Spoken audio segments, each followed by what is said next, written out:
Bonjour tout le monde, bienvenue aux vidéos 12 du bloc 3. On est rendu à la fin du chapitre 8. On devrait finir le chapitre dans cette vidéo-ci. On fait les sections 8.7, 8.8 et 8.10 avec l'exemple 21 là-dedans. Donc, à la section 8.7, on vient parler du lien entre la force conservative et sa fonction énergie potentielle. Je vous ramène à la démarche que j'ai faite dans la dernière vidéo pour aller trouver la fonction énergie potentielle pour la force gravitationnelle loin de la surface de la Terre. J'ai commencé par aller trouver son travail en faisant l'intégrale de la force sur le déplacement, puis ensuite j'ai relié le résultat du travail à la variation d'énergie potentielle avec le moins qu'on avait expliqué au début du chapitre. Mais en fait, cette étape-là de passer par le travail, je peux sauter par-dessus, je peux l'intégrer dans la démarche et finalement relier directement la variation d'énergie potentielle à moins l'intégrale de la force sur le déplacement. Donc le moins, il venait justement de ma relation entre l'énergie potentielle et le travail. Donc, une des versions du lien, c'est quand j'ai le delta U d'isolé, alors à ce moment-là, j'ai une intégrale. Mais si je veux avoir la force, l'opération inverse, ça va être de faire la dérivée de l'énergie potentielle par rapport à la position. Ça peut être pratique parce que des fois, c'est pas de la force qui est nécessairement le mieux connue, c'est plus facile de décrire une situation avec son énergie.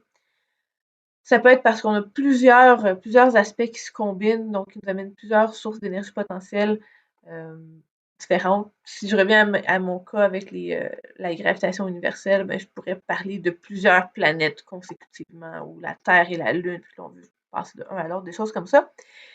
Puis, en passant par l'énergie, c'est pas besoin de décrire vraiment la direction de la force. Ça peut être d'autres cas différents pour lesquels on est capable de définir une énergie, mais pas tant que ça une force. Et l'exemple que je peux utiliser, c'est les diagrammes d'énergie de réaction chimique. Donc, vous avez peut-être déjà vu des choses comme ça. On a une énergie nécessaire à atteindre pour pouvoir avoir la suite de la réaction. Puis là, c'est exothermique si à la fin la réaction est plus petite et endothermique si à la fin c'est plus grand. Mais bref, on a un diagramme d'énergie. On regarde ce qui se passe pas avec les forces qui existent entre les molécules parce que c'est très, très, très complexe. En tant que tel, c'est des forces qu'on est capable de décrire en théorie, une molécule à la fois ou deux molécules ensemble, mais quand on sait très, très bien comment elles s'approchent, dès que ça devient un petit peu plus compliqué que ça, on ne pourra pas aller en parler en termes de force individuelle, on va parler en termes d'énergie. Donc, on peut regarder qu'est-ce qu'on est capable de déduire ou d'observer sur un diagramme d'énergie. Premièrement, je vais commencer par parler d'état d'équilibre. Donc, l'état d'équilibre, on en avait parlé dans la dynamique. On avait vu que ça correspondait à une situation pour laquelle la somme des forces sur l'objet est égale à 0 et nul. Si je considère que ça vient d'une seule force, ici ça va être plus simple, donc son module serait nul. Donc, la dérivée de l'énergie potentielle par rapport à la position serait nulle à ce moment-là, puisque c'est ma relation de base ici. Par rapport à mon diagramme, pour que la dérivée soit nulle, il faut que je sois à soit un des sommets, minimum ou maximum, ou encore dans une région où c'est complètement horizontal. Quand on est à des minimums, on va parler d'équilibre stable. Quand on est à un maximum, on va parler d'équilibre instable. Et quand on est vraiment sur la région plate, donc l'énergie potentielle est constante, on va parler d'équilibre neutre. Pourquoi ces noms-là? Donc là, je vous amène avec une petite simulation comme ceci, qui est de toute beauté. Donc, j'ai quelqu'un qui un skater, voyons, faut que je le fasse ici. Quelqu'un sur un skateboard. Donc, l'idée, c'est que la fonction d'énergie potentielle qu'on connaît le mieux, qu'on comprend le plus facilement, c'est l'énergie potentielle gravitationnelle avec la hauteur. Donc, on a voulu illustrer ça avec quelque chose qui se déplace sur une route en hauteur. Remarquez l'échelle fantastique qu'ils ont utilisée. Donc, ça, c'est des mètres. Ça, c'est une montagne qui doit faire 1000 mètres. Et ça, c'est une maison qui a la même taille que la montagne. Toujours le fun de regarder les incohérences. C'est cute pareil, puis ça illustre quand même très bien le propos.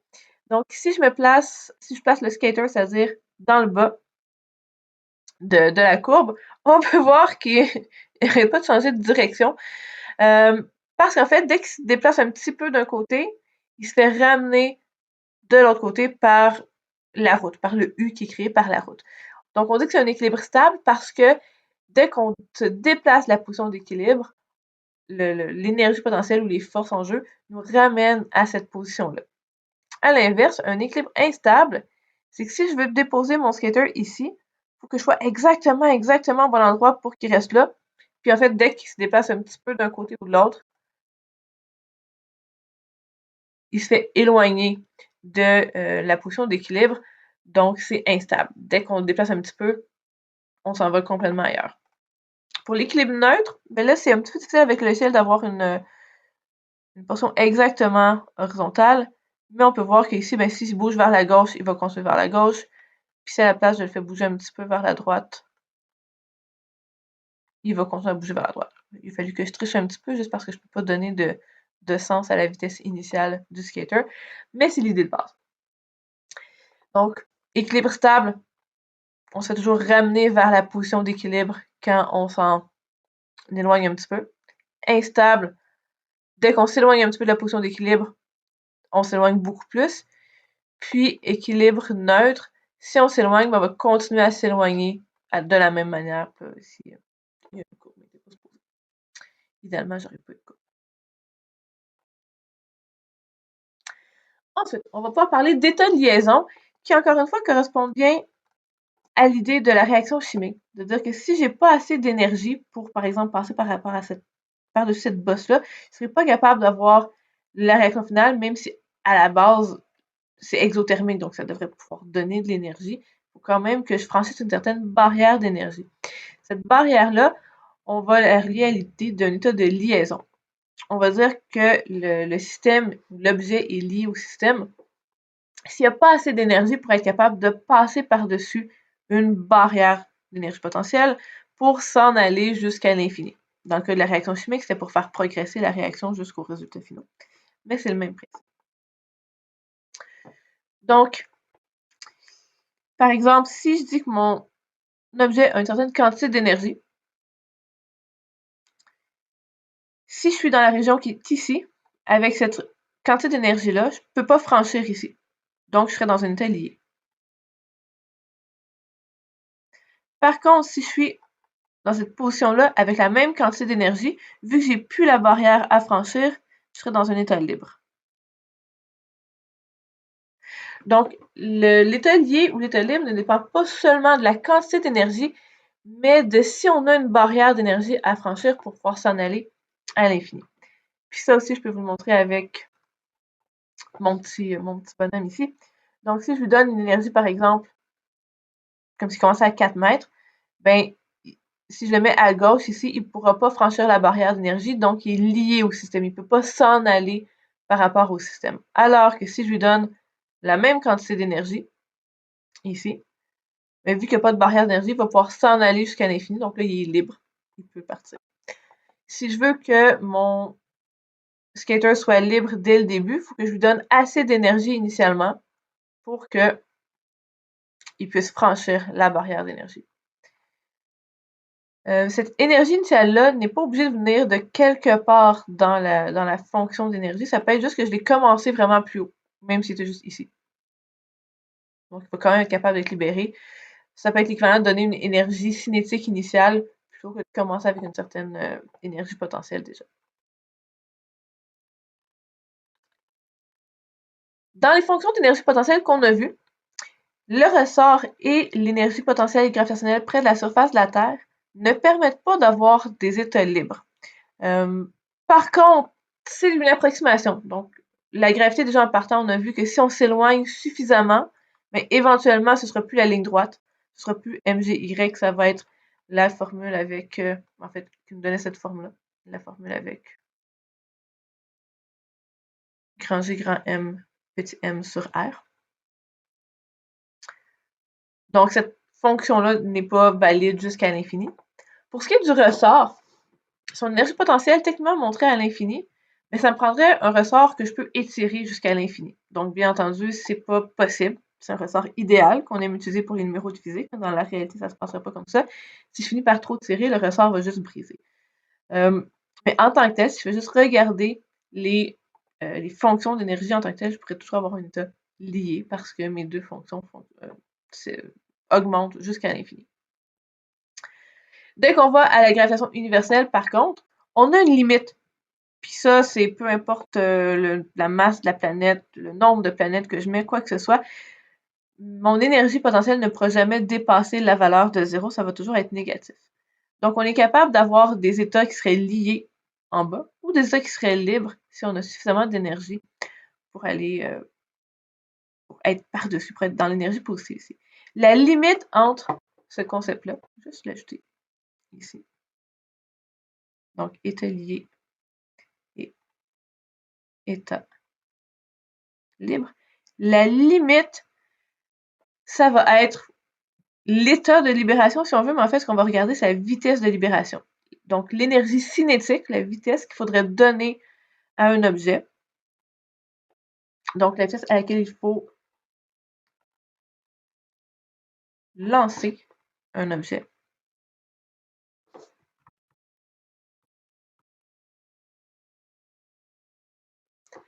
Sans propulsion. Donc, si je ne veux pas considérer de travail fait par des forces non conservatives, je vais juste y aller avec l'énergie initiale que je peux donner à mon objet pour lui permettre de tout juste atteindre l'infini.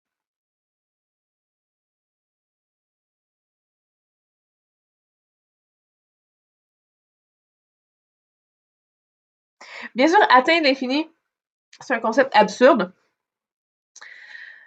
Si mon objet a exactement la bonne quantité d'énergie, il va pouvoir aller jusqu'à l'infini, puis on va voir qu'il ne lui restera plus d'énergie ici. La variation que j'aurais ici serait de l'énergie cinétique qui resterait à mon objet. Ici, il n'y en aurait pas. Donc, il y aurait une vitesse nulle rendue là, rendue à l'infini. C'est une situation limite, mais qu'on n'a pas besoin de considérer en allant vraiment regarder un objet s'il allait jusqu'à l'infini, parce que bien sûr, ça se peut pas. Mais ça va être la vitesse minimale pour ne pas qu'un objet retombe dans le puits gravitationnel qui est au fond ce genre de trou-là ici dans la fonction d'énergie potentielle. Donc, si je veux être sûr que quelque chose ne retombera jamais sur la Terre, par exemple, ce qu'il faut, c'est que je lui donne une vitesse initiale assez grande, que je le lance assez fort pour que son énergie cinétique l'amène plus haut que le zéro dans le diagramme d'énergie. Comme ça, je sais que même si il va jusqu'à l'infini, même s'il monte jusqu'à l'infini, rendu à l'infini, le concept de monter n'est plus très très bien défini, c'est pas grave, il lui restera encore un petit peu d'énergie. Sinon, le cas limite, ça va être qu'il va atteindre une vitesse nulle à l'infini, ce qui bien sûr ne peut pas être atteint parce qu'on ne peut pas atteindre l'infini. Donc, avec ça, je vais aller calculer la vitesse de libération qui serait nécessaire justement sur la Terre. Donc, au fond, à quelle vitesse est-ce que je dois lancer un objet de 500 kg à partir de la surface de la Terre pour qu'il ne retombe jamais? Donc, je mentionnais tantôt que je ne veux pas de propulsion ultérieure, donc je ne veux pas de travail non conservatif. Je vais donc avoir EI qui est égal à EF. Le EF, donc UGF plus KF, je remplace U par sa formule, K par sa formule aussi. Quand je parle de vitesse de libération, ça va toujours être la même chose. J'ai dit que je vais pouvoir me rendre à l'infini. Donc, si mon rayon est à l'infini, ce terme-là tombe vers 0. Et à cette position infinie-là, il aurait une vitesse nulle. Donc, ici aussi, ça tombe vers 0. Donc, EF doit toujours être égal à 0 pour trouver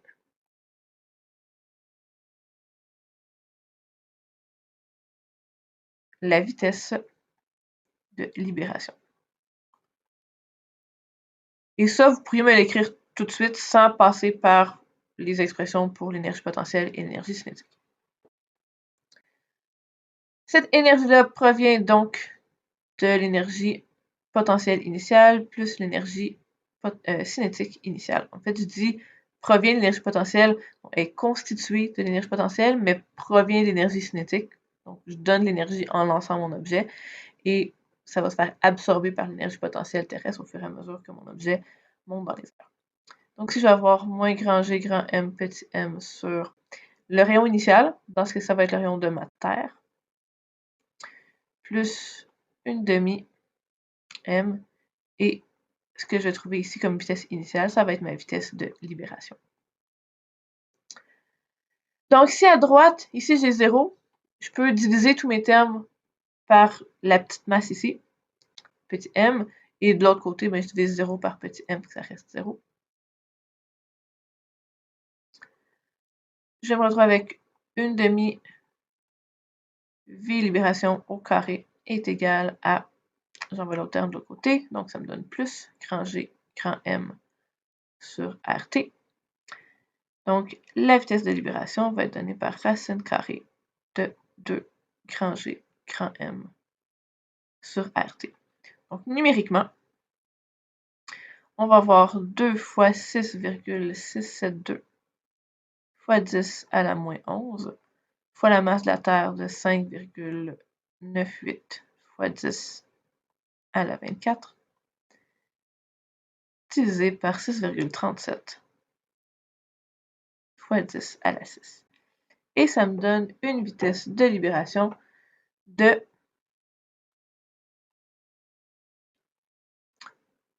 11 192 mètres par seconde. Donc, 11,2 km par seconde. C'est une vitesse élevée, j'ai pas vérifié ça donne combien en km/h, mais c'est quand même très très très rapide. 11 km à chaque seconde. Très très très rapide. C'est intéressant à comparer avec la valeur pour la planète Mars, qui est beaucoup plus petite, autant en rayon qu'en masse, beaucoup petite, donc même un ordre de grandeur de différence. Et ça finit par donner 502 mètres par seconde. Vraiment une grande différence par rapport aux 11,192 mètres par seconde. Donc, c'est vraiment plus facile de se libérer de Mars que de la Terre. D'ailleurs, si vous aimez penser à un futur dans lequel l'espèce humaine a colonisé l'espace, des choses comme ça, donc dans des séries de science-fiction, des fois on va dire qu'on pourrait utiliser Mars comme endroit à partir d'où on pourrait lancer des vaisseaux, parce que c'est tellement plus facile de se libérer de la gravitation de Mars que celle de la Terre. Donc, si vous aimez la science-fiction, c'est une possibilité. Il nous reste à conclure sur la conservation de l'énergie.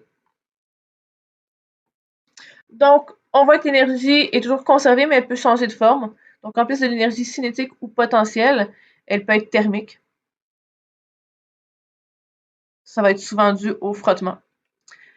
En fait, l'énergie thermique, c'est une énergie cinétique, mais au niveau microscopique.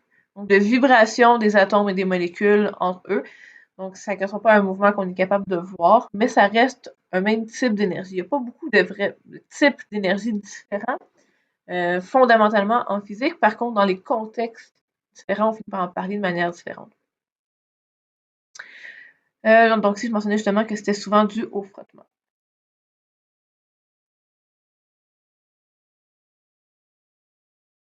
Un autre type d'énergie qu'on connaît bien, c'est les énergies chimiques. J'ai justement fait le lien avec les réactions. Et des fois, l'énergie peut être utilisée pour briser les liens.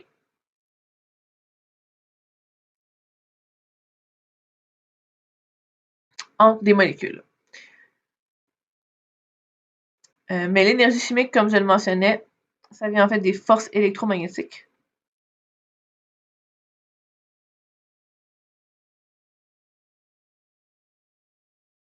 M. Donc, en fait, l'énergie chimique peut être considérée comme une énergie potentielle électromagnétique. Je ne vais pas l'écrire dans le cours de mécanique pour ne pas vous mélanger. On n'a pas vu la formule, vous allez la voir dans le deuxième cours de physique.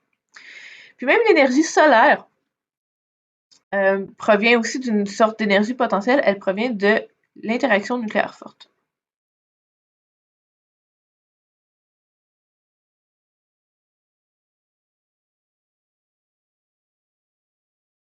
Et je finis avec une formule de physique très, très, très célèbre, mais souvent très mal comprise, qui est l'équivalence masse-énergie, formulée postulée par Einstein, E égale mc2.